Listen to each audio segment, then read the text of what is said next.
দেখি তুমি এবার কি করো। এইবার দ্রৌপদী দুটো হাত ছেড়ে দিয়ে একবারে ডাক দিল, হে প্রাণপতি দেখা দাও, হে প্রাণপতি দেখা দাও, হে প্রাণপতি দেখা দাও, হে প্রাণপতি দেখা দাও, হে প্রাণপতি দেখা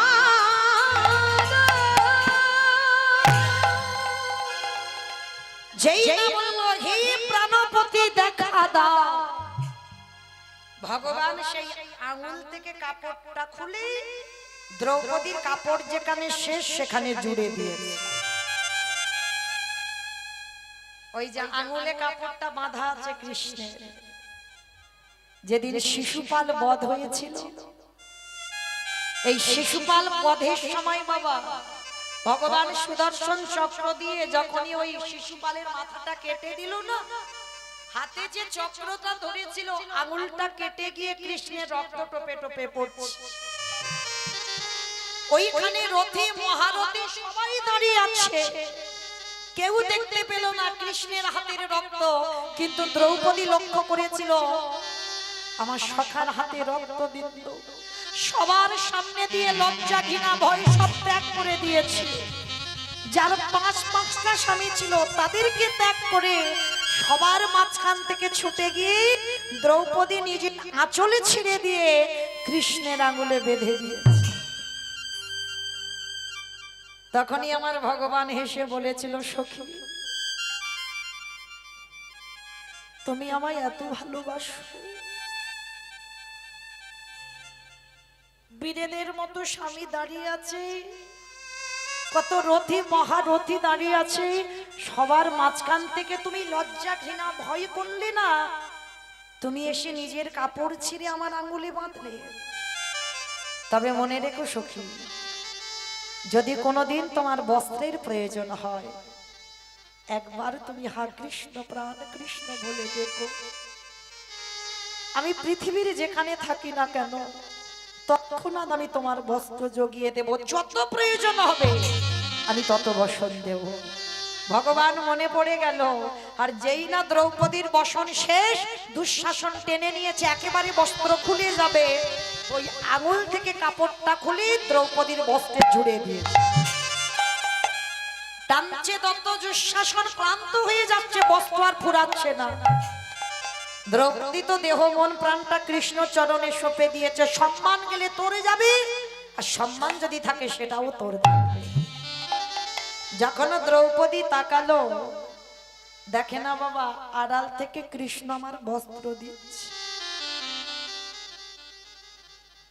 তাহলে এইটুকু শুনে কি বুঝলাম মা, আমার ওই ছেলেটার জন্য যদি কেউ এতটুকু ভাবে, অন্তিম সময়ে সে বিশাল কিছু করতে রাজি।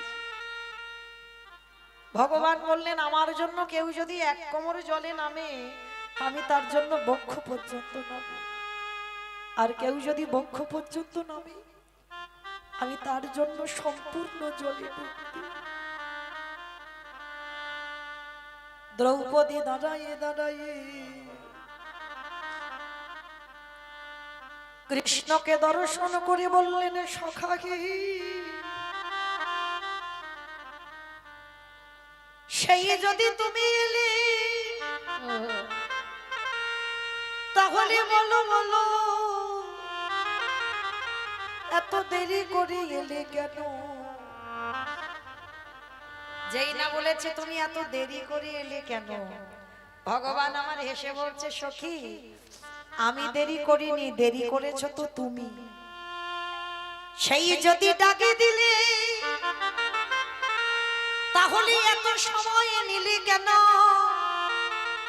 যদি প্রথমেই তুমি আমায় প্রাণ কৃষ্ণ বলে ডাক দিতে, যদি একবারে প্রাণপতি বলে ডাক দিতে, আমি ততক্ষণাৎ তোমার দ্বারে ছুটে আসতাম।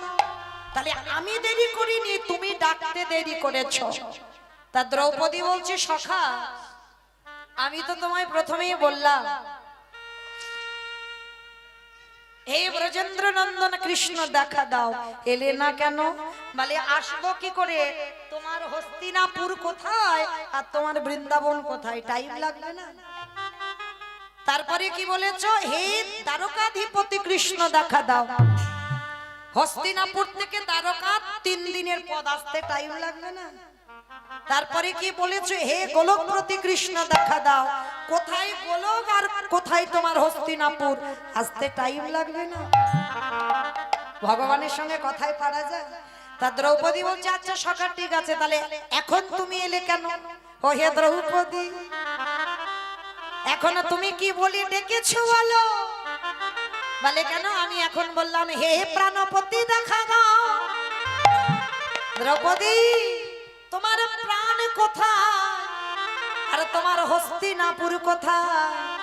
আরে যেই না বললো প্রাণপতি দেখা দাও, আর কি আমি থাকতে পারি? আমি যে প্রাণের প্রাণ,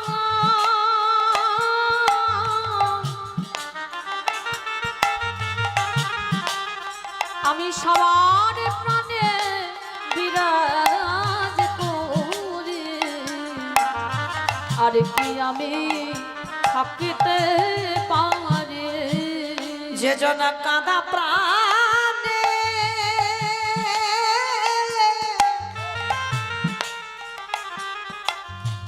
একেবারে বলে কৃষ্ণ তোমার হলাম বলি,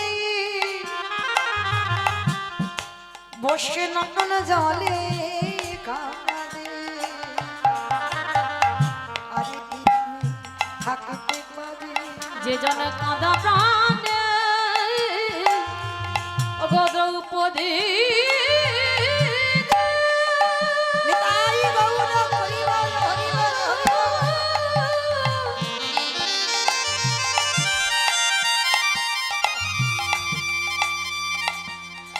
একেবারে নয়ন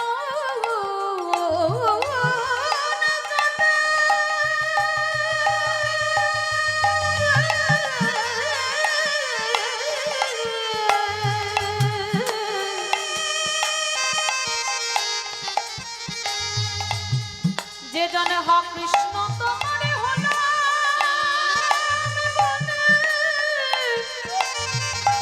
ডাকিতে,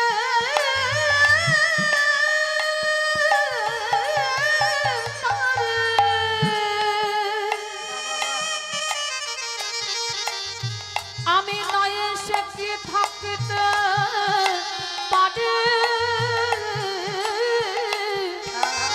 ও গো সখী,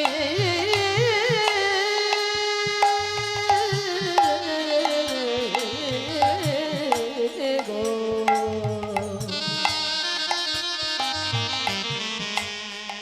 আমি যে প্রাণের প্রাণ,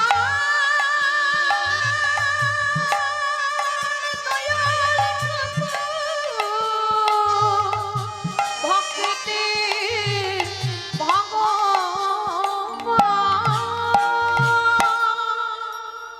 তাহলে সেদিন সেই পিতামহ ভীষ্মের কাছে যখনই দ্রৌপদী গেল, দ্রৌপদী কেঁদে বলল দাদু আমি তোমায় ক্ষমা করে দিলাম, এবার তো মরে যাও।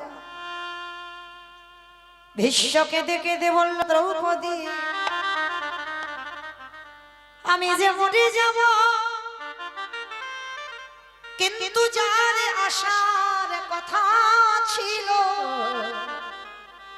সে তো এখনো আমার দরজায় এলো না।